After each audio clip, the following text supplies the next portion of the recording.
Cerita ini adalah adaptasi dari kisah nyata yang dialami oleh Juna saat mendaki Gunung Arjuno yang dikirim ke email kami. Berbagai hal mistis yang terkandung dalam cerita ini adalah nyata, namun nama-nama yang terdapat dalam cerita sengaja disamarkan untuk melindungi privasi dari tokoh yang sebenarnya. Sebut saja nama saya Juna.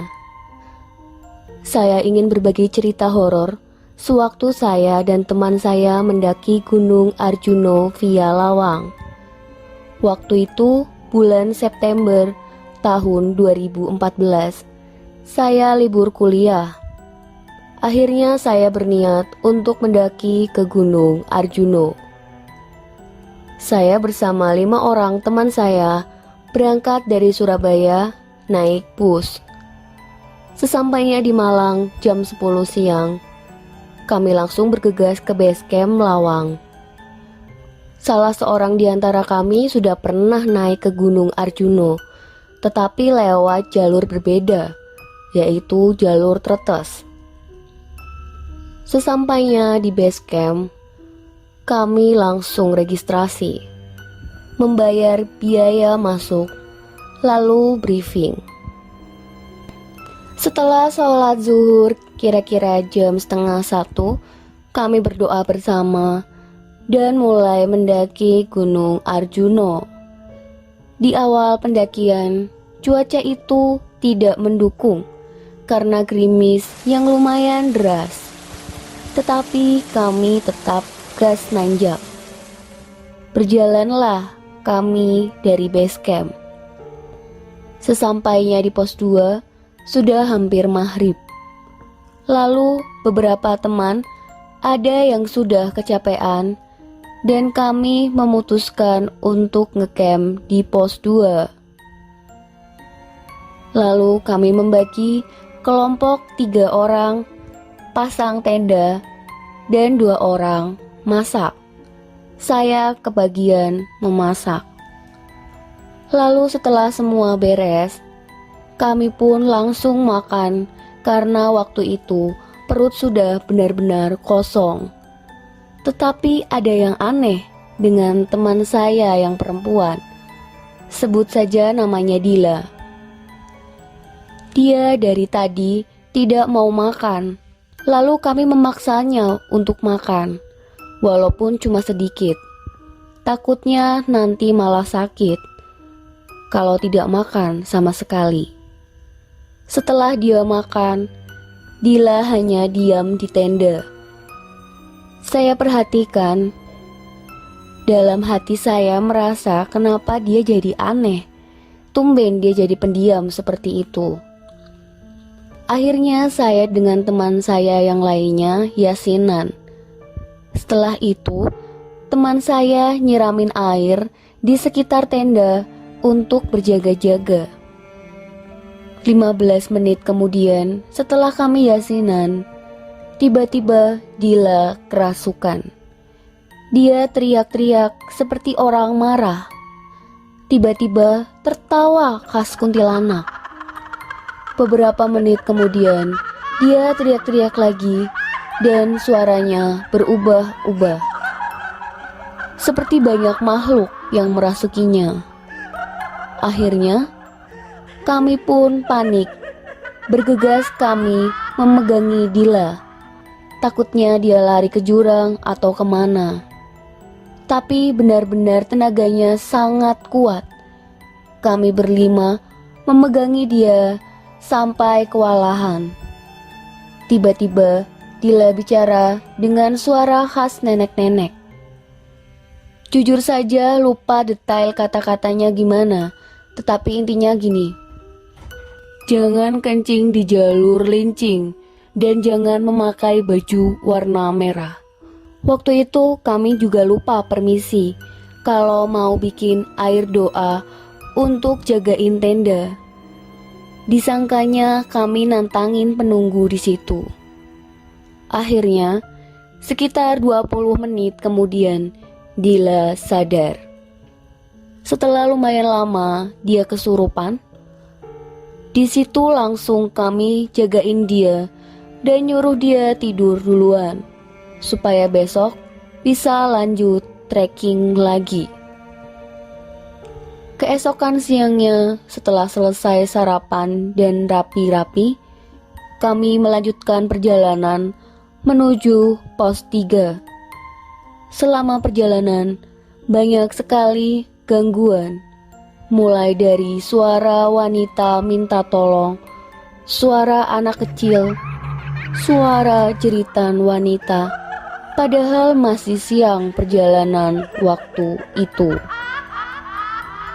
Singkat cerita, di pertengahan perjalanan, Dila berkata kalau dia sudah tidak kuat untuk lanjut, dan dia memutuskan untuk turun lagi. Sedangkan saya dan seorang teman saya melanjutkan. 3 orang yang lainnya menemani Dila turun. Sesampainya di pos 3, saya dan teman saya istirahat sebentar, lalu lanjut lagi ke pos 4. Sesampainya di pos 4, waktu sudah maghrib. Di sana ada beberapa pendaki yang mendirikan tenda. Setelah kami mendirikan tenda dan makan, saya langsung tidur. Saya memasang alarm jam 12 malam untuk summit. Singkat cerita, pukul 12 kurang, saya bangun untuk persiapan summit.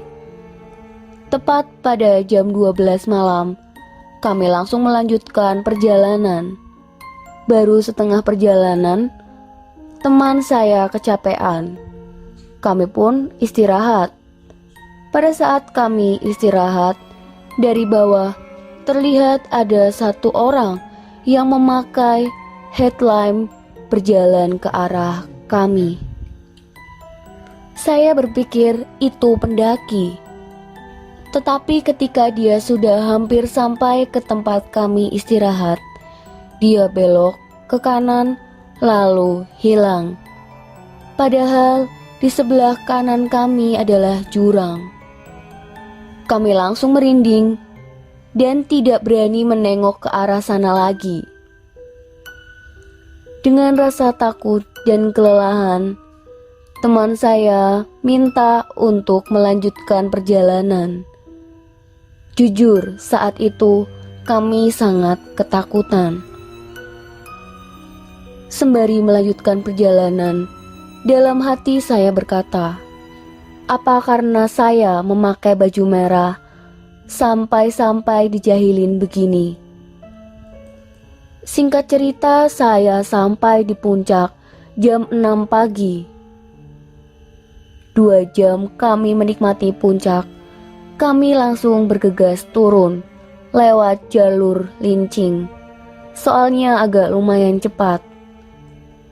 Sesampainya di base camp jam 6 maghrib.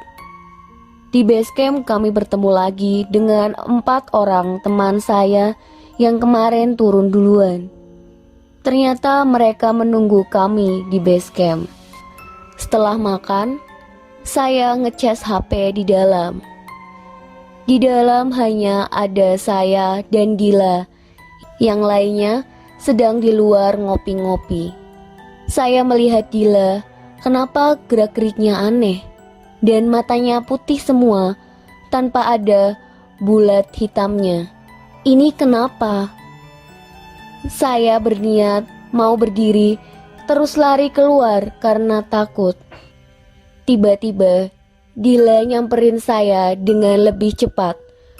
Saya dicekek kencang sekali waktu itu, sambil teriak-teriak kencang tidak jelas, dan suaranya seperti bukan suara Dila. Teman saya ada yang mendengar teriakan saya minta tolong, langsung nyamperin saya dan nolongin saya. Tidak lama orang yang jaga base camp namanya Pak Anam dan teman-teman saya yang lainnya masuk.